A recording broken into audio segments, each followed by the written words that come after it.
वस्त्र उद्योग, अनन्या कवात्रा।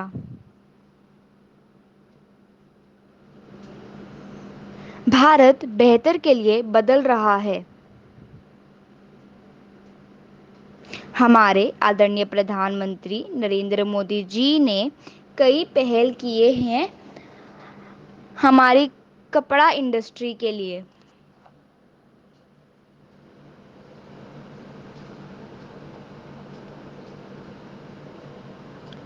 इन पहलों के तहत और कड़ी मेहनत के साथ कपड़ा मंत्रालय ने भारतीय कपड़ा उद्योग को एक नई शुरुआत दी है।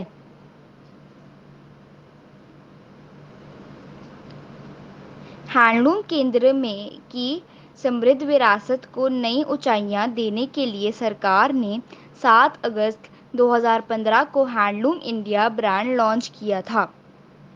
यह हमारी वर्तमान कपड़ा मंत्री मिसेस स्मृति ईरानी हैं।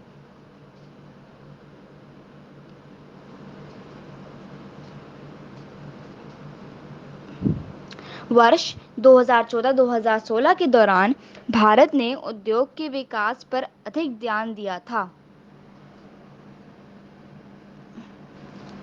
इसके तहत सरकार को 1 लाख करोड़ के निवेश की उम्मीद थी। 31 लाख लोगों को रोजगार के नए अवसर मिलने की संभावना थी।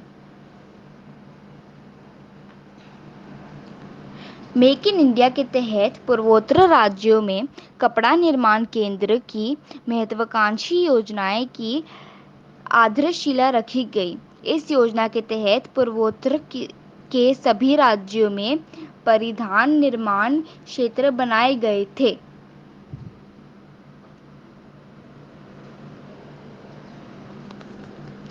जो मैन्युफैक्चरिंग के क्षेत्र में स्टार्टअप इंडिया की शुरुआत है।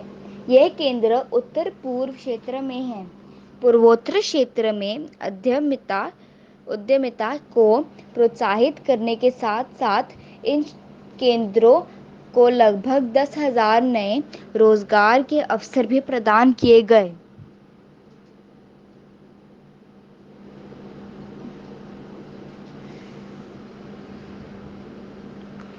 पूर्वोत्तर क्षेत्रों में उद्यमिता को प्रोत्साहित करने के साथ साथ इन केंद्रों को लगभग 10,000 नए रोजगार के अवसर भी प्रदान किए गए। मेक इन इंडिया के तहत टेक्सटाइल सेक्टर में बुनियाद ढांचे के विकास के लिए 2014-2016 में मंत्रालय द्वारा 24 नए टेक्सटाइल पार्कों को मंजूरी दी गई थी।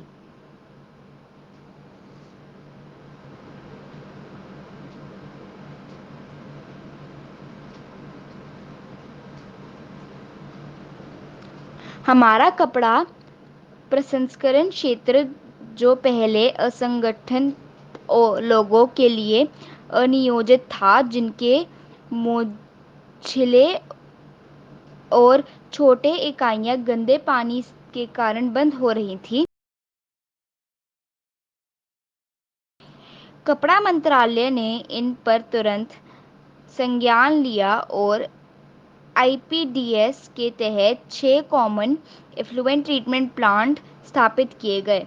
नए प्रसंस्करण केंद्र हमारे पर्यावरणीय प्रतिबद्धता और शून्य दोषों के प्रतिबद्धता को दर्शाते हैं।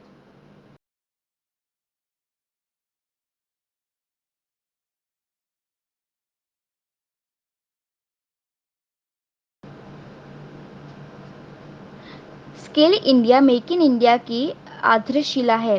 भारत 2014-2016 में 3,45,000 लोगों को प्रशिक्षण देकर रोजगार के अवसर उपलब्ध करा रहा था, जिसमें 50% से ज़्यादा महिलाएं थीं।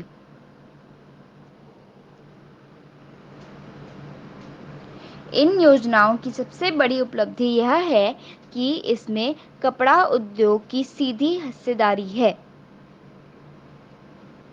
जिससे न कि सिर्फ कुशल कारीगर मिल जाते हैं, बल्कि दूसरे ओर यह योजना गरीबी दूर कर सबके विकास के सपने को साकार करती है।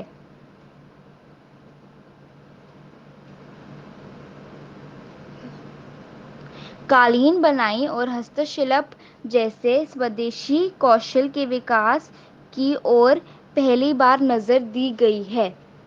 इन क्षेत्रों में विकास से निर्यात में भी वृद्धि हुई है। गांव-गांव में बुनकरों और हस्तशिल्पों के लिए नए मशीनों और बेहतर परिस्थितियां बनाई गई हैं।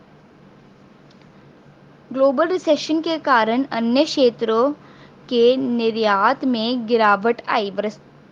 वस्त्रों ने न केवल अपनी स्थिति बनाए रखी बल्कि हस्तशिल्प और अन्य क्षेत्रों में भी उल्लेखनीय वृद्धि प्राप्त की।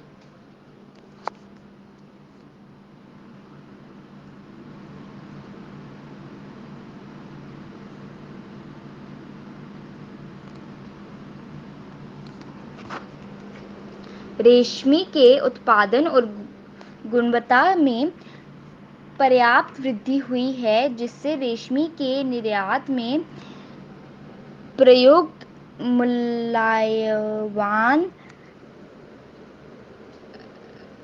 बचे हैं। पावरलूम आधुनिकीकरण किए गए हैं। 2014-2016 में के बीच 55,000 पावरलूम का आधुनिकीकरण किया गया था।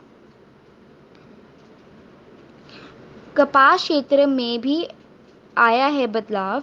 साहित्य देने के लिए सभी 11 प्रोड्यूसिंग राज्य में नियोजित और अब तक के सबसे बड़ा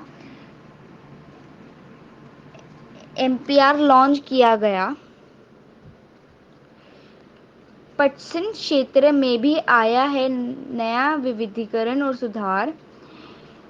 नेशनल टेक्सटाइल कॉर्पोरेशन एनसीटी का भी हुआ है पूर्ण लाभ। एनसीटी बीआईएफआर के क्षेत्राधिकार से सबसे बाहर हुआ। एनसीटी ने पहली बारी 1602.53 करोड़ का पॉजिटिव कुल मूल्य नेट वर्थ दर्ज किया। 2016-2018 के बीच क्षेत्र में विकास सराहनीय रहा था।